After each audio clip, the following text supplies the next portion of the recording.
we have Arsenal are away to Crystal Palace. And let's pull up the odds here. Arsenal are minus 180 to win at Crystal Palace. Crystal Palace at home are plus 475. Draw plus 320. And then over 2.5 goals, minus 115. Under 2.5 goals, minus 115. So I think the big news here, while we have Arsenal injuries, they may get Zinchenko back. Timber tore his ACL. He's going to be out for an extended period. That's unfortunate for them. So left back is going to be their question. I'm not sure Zinchenko's ready to start. Could be Tomiyasu, could be Tierney. Something to keep an eye on there. But the big news is, just in terms of Crystal Palace, they did not have Michael Olise did not go to Chelsea. There is heavy rumors throughout the week that Olise was going to sign with Chelsea. Instead, Thursday morning, sign a 4-year deal with Crystal Palace. Sure, maybe he'll only be there for another year or so, but he's at Crystal Palace for another year, which was more than you could say about him, I don't know, probably a week ago. So that's good news for him. Unfortunately, he's still out for at least a month with a hamstring injury. But Crystal Palace at home, what do you got here? I know you're going. I know it's how you're going here, but Roy Hodgson home opener. What do you think? Yeah, interesting that Elise is going to stay. He looked pretty like just another player that Chelsea was going to go and pillage, but really good to get him to stay because, of course, Wilfred Zaha went to Galatasaray in Turkey, so they're missing their. I mean, who's been their talisman for 4 or 5 maybe longer seasons. So Elise looked really good last year. Good stay. Good to get him on that contract and obviously protects the investment too. So if they're going to go out and move him next season or the season after, they can get some value back on it and probably as he further develops. But yeah, a little bit of question mark for Arsenal at left back.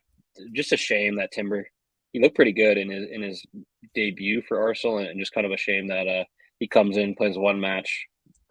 And now he's going to be out for probably the rest of the season. So that's pretty sad. But looking at the 2 fixtures last year, Arsenal won away at Crystal Palace 2-0. That was in August. So that might have been the opening game of the season last year. And then they won at home in March 4-1. So both times kind of dominating Crystal Palace. I think it was Arsenal in the beginning of the season last season that was super impressive. They got out to a big lead in the Premier League, and I kind of expect them to do it again here this year.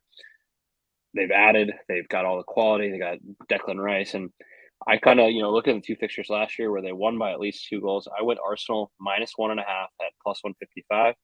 So kind of expecting them to, maybe it's not dominate, but at least to get on the board early here and kind of build a lead.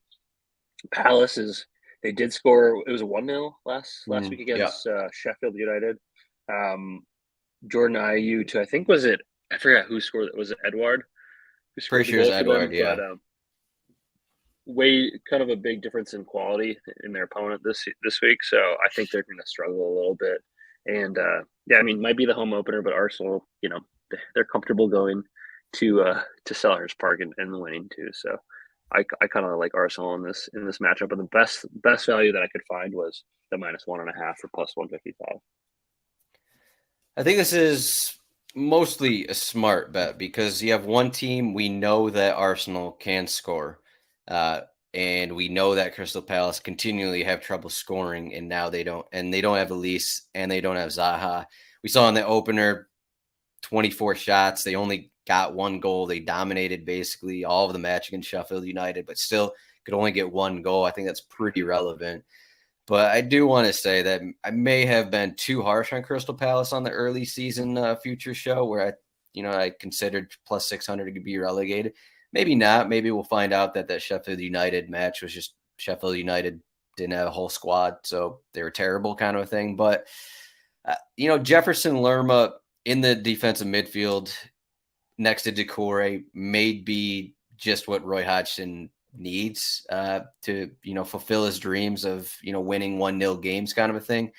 Last season they added Lakanga on loan from Arsenal. They had Will Hughes, they had Schlupp, they had a bunch of guys playing in this defensive midfield role next to Doucouré, but they didn't really have someone as consistent as someone like Jefferson Lerma. And I wonder how much that's going to lead to just these kind of ugly lower scoring matches. So that's one thing that I just wanted to mention because I did kind of downgrade Crystal Palace a little bit. So I wonder if having that other piece in the midfield is going to kind of keep them somewhat relevant, above the drop zone, I guess is what I'll say. But still, on the other side of that, this is just a team that's not going to score consistently. So I think Arsenal -1.5, especially at +155, is pretty smart because, as I said, Crystal Palace, you don't know if they're going to score or not. But in terms of that, that's going to lead into my bet, which is under 2.5 goals at -115. You said last season's result in this spot was 2-0, and I think something similar could happen here. Can Crystal Palace score? I think that's going to be a question in every match this season, maybe until Michael Elise returns.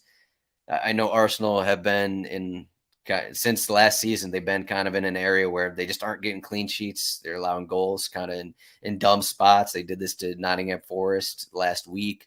Maybe Crystal Palace get one because of something stupid happens, but maybe they don't.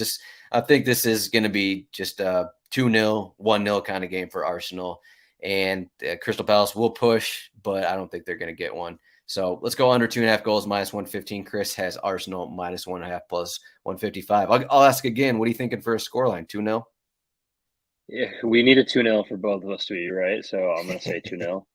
If it's a 1-0 or anything else outside of that, it is not going to hit for both of us. So we need an Arsenal 2-0 result for